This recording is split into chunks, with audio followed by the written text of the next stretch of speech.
Gonzalez. We turn now to the latest on climate change and the budget.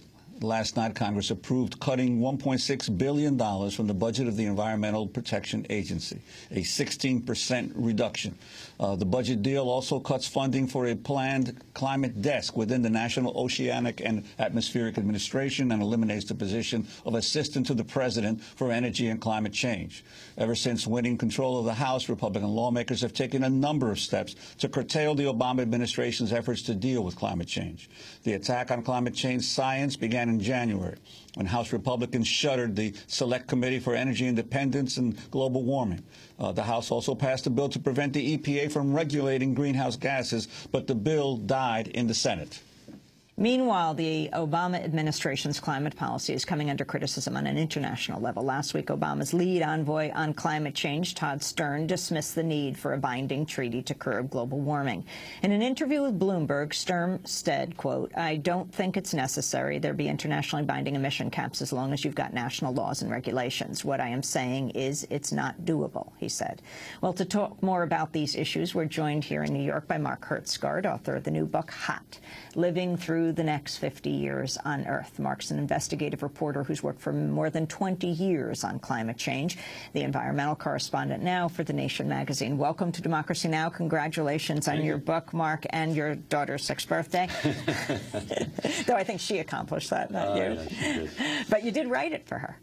Yeah, she was the inspiration for this because she had just been born when I was in London and doing a story for Vanity Fair about climate change right after Hurricane Katrina, actually. And there has been a paradigm shift in this problem that came through to me that day. I was interviewing David King, the chief science advisor of the British government. And all the time I had been covering this issue during the 90s and in the new century, you know, climate change was always seen as this very distant problem, very dangerous but very distant, and critically one we could prevent if we got our act together.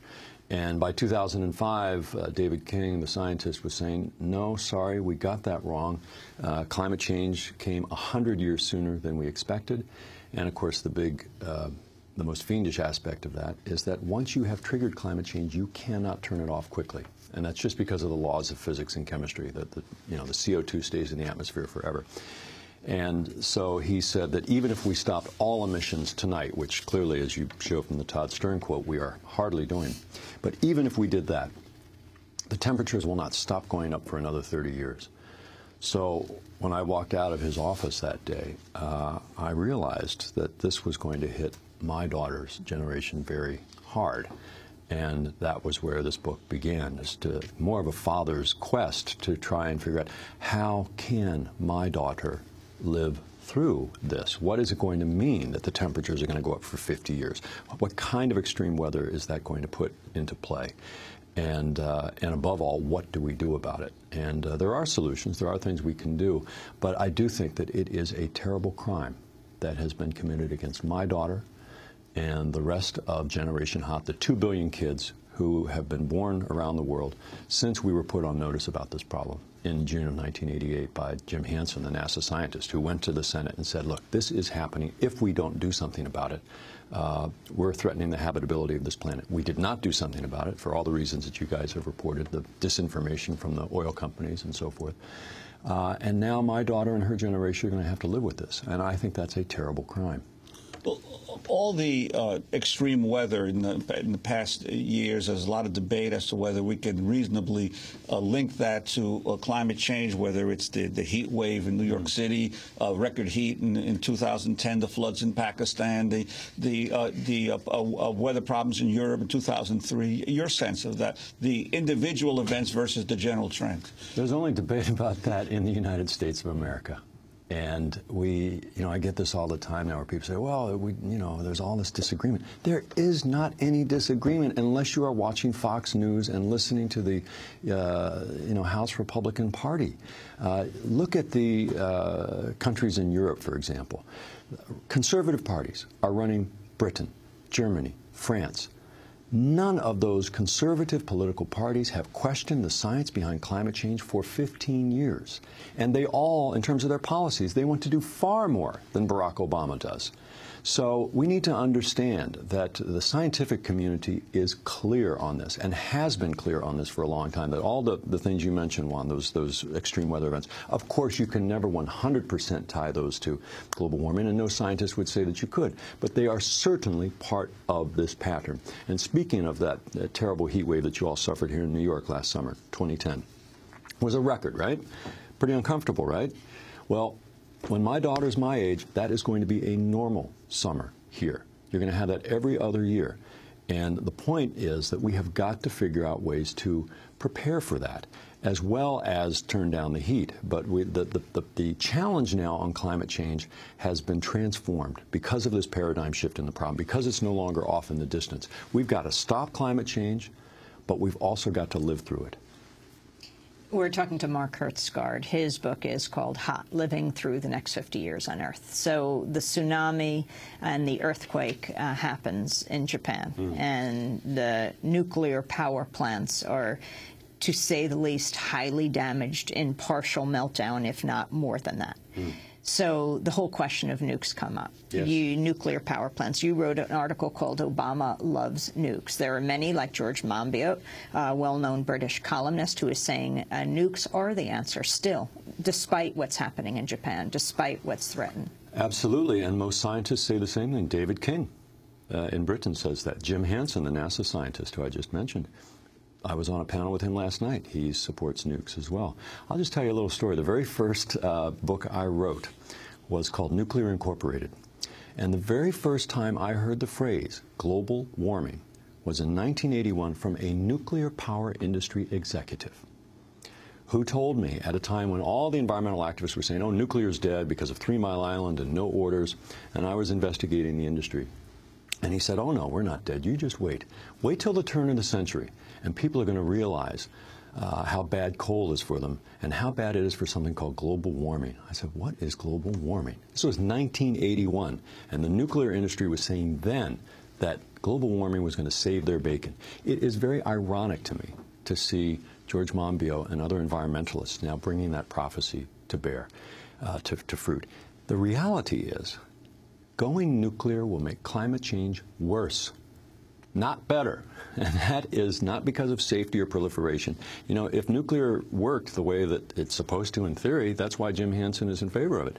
But look at the economics. It costs so much money to build a plant. It takes so long to build that plant that by the time you've got it online, if you invested that same amount of money in energy efficiency, you would get 7 times more greenhouse gas emission reductions. So let's spend the money where it's going to give us the biggest bang for the buck, and that is not nuclear. I'm not saying that for any ideological reasons. I'm not opposed to it in general. But how it works in reality, this is not the answer. Well, not to mention that, but then the potential for one catastrophic accident destroying all of the supposed good that those nuclear plants would have created in less use of fossil fuels, because clearly the industry is not that old, but we've already been hit by several major calamities in the nuclear power industry. As you proliferate more and more reactors, you're going to have more and more accidents. Well, that is true, but I do think, and this is where the Monbiots and Jim Hansens and David King have a point, let's bear in mind that coal-fired electricity, which is the major source of electricity around the world, is killing tens of thousands of people every year. Now, not theoretical, not sort of if something goes wrong at Fukushima, now. So it is true that we need to get off of nuclear is not an answer, but the real challenge is to get off of coal. But still, energy efficiency and green technologies can do that if we started to put the money into that rather than the other. Fracking. Last night I was at an event at the Cooper Union in New York. Large groups of people, not only in New York State trying to protect the New York watershed, but all over the country, deeply concerned about this new form of what the industry says is dealing with global warming, is getting gas another way. Even though more methane is released, it's even more destructive than coal. But when we talk about, well, coal, gas, nuclear, what about, when we talk about the alternatives, it's never actually hashed out. The media hardly talks about what is energy efficiency, what are renewables, what are the possibilities in this country for solar, for wind, and more. And there's great success stories to be told. The fact is now most of, and this is true especially globally, but also here in the United States, that the new electricity that's coming is coming from wind, in particular, somewhat from solar. And this is why nuclear is basically a sunset industry. All the new money is going into wind. And energy efficiency is an enormously profitable. Wind power. What do you mean, Putting wind turbines up in, it's been a very great boon for farmers, for example. You can put a wind turbine in the middle of your field. You can still, grow your corn or wheat or what have you around it. And this has been great for a lot of farmers, including in the state of Texas, of all places. Who would have thunk it? Texas is actually the wind leader in the United States of America. So it is true that, in particular, I think energy efficiency gets overlooked because it sounds so boring.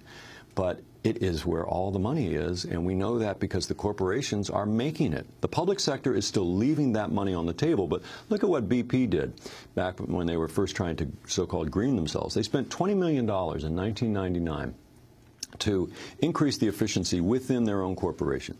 Better lighting and proper windows and insulation and so forth. 3 years later, the bean counters checked. How did that turn out?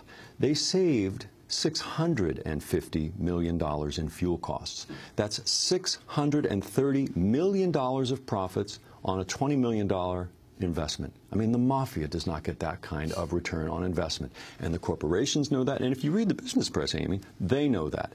But so far, the public sector and we as individuals are still leaving that money on the table. Not in California, where I live now, because we've changed the regulatory laws there to reward efficiency rather than pollution. But we need to do that internationally. We need to do that nationally here. And Obama has tried that. But, of course, the Congress doesn't like that. Well, Mark Hertsgaard decided to take his questions directly to Congress. He was accompanied by several members of Generation Hot, about 2 billion young people, all of whom have grown up under global warming and will spend the rest of their lives confronting its mounting impacts. Mark ventured up to Capitol Hill to confront key climate denialists. I just want to ask you some questions about climate science, and I know you have a lot of opinions about it. Sure. Why does your party continue to deny what the National Academy of Sciences and virtually every you ask the same question over and over and over again? The science is mixed. We all know the science is mixed. The economy is not mixed. When all of these scientific organizations in the world, and every political party in the world but your own, admits that climate change is happening, it's real, and it's dangerous, why does your party keep insisting that it's not? You're wrong on that. The science is mixed on that. And you know it. I do not know that, sir. I don't understand why my generation has to suffer because it sounds like you're not liking what you're hearing. You know what one of the most famous Republicans in this country said? That when 98 doctors tell me that my son needs a life-saving operation and 2 doctors say that he doesn't, I go with the 98. When you ask the question about, what if you're wrong, you stop and think about what if you're wrong. That was Mark talking to Republican Senator Inhofe. Mark decided to take his your response to what he said there. He knows his lines pretty well, and he's going to stick with them. And that's really the problem. They are climate cranks. They like to be called climate skeptics. And the media, I'm very sorry to say, the mainstream media at least, calls them climate skeptics. They are not skeptics. Genuine skeptics are invaluable to science. That's how science progresses, is with skepticism. But a true skeptic can be persuaded by evidence. They cannot. They have made up their minds for economic reasons or ideological reasons that they're not going to believe in this. And because our country has allowed them to dominate the debate for 20 years, we're now stuck with 50 more years of rising temperatures. We're now locked in. My daughter, the rest of Generation Hot, are locked in to living under the hottest, most volatile climate our civilization has ever known. And that is a crime.